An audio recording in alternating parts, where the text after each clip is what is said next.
বন্ধুরা, এর আগের ভিডিওতে আপনাদের বলছিলাম আমার খাবারের ভিডিও দেখাবো। তো বন্ধুরা, এই খাবারটি মিক্সচার খাবার আমি বানিয়েছি অনেক দিন আগে। তো সেই খাবারটি আমি আজ রোদে দিয়েছি। আপনারা দেখেন, রোদে দিয়েছি কারণ শুকাতে দিয়েছি, কারণ শুকনো থাকলে খুবই পায়রাদের খাবার হজম হতে কোনো সমস্যা হবে না। দেখেন আপনারা, এর ভিতরে 5-7 রকমের মিক্সচার খাবার আছে, খাবারের আইটেম আছে। সেই ভিডিওগুলো আপনার সামনে তুলে ধরছি। তো বন্ধুরা, যখন এর পরবর্তী ভিডিওতে খাবার বানাবো, মিক্সচার খাবার আইটেম তৈরি করবো, তখন আপনাদের কীরকম পরিমাণে খাবার দেবো সব আপনাদের সামনে তুলে ধরবো।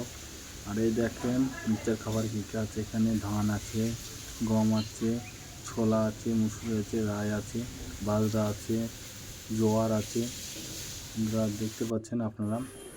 তো এই দেখেন, এই ড্রামের ভিতরে আমি রেখে দিয়েছিলাম। এই ড্রাম অর্ধেক হয়ে গেছে বলে আমি খাবারটা রোদে দেওয়া শুকিয়ে নিলাম। তো আপনারা পায়রাকে খাবার খাওয়ালে এরকম মিক্সচার খাবার খাওয়াতে পারবেন। আপনারা সকলে ভালো থাকুন।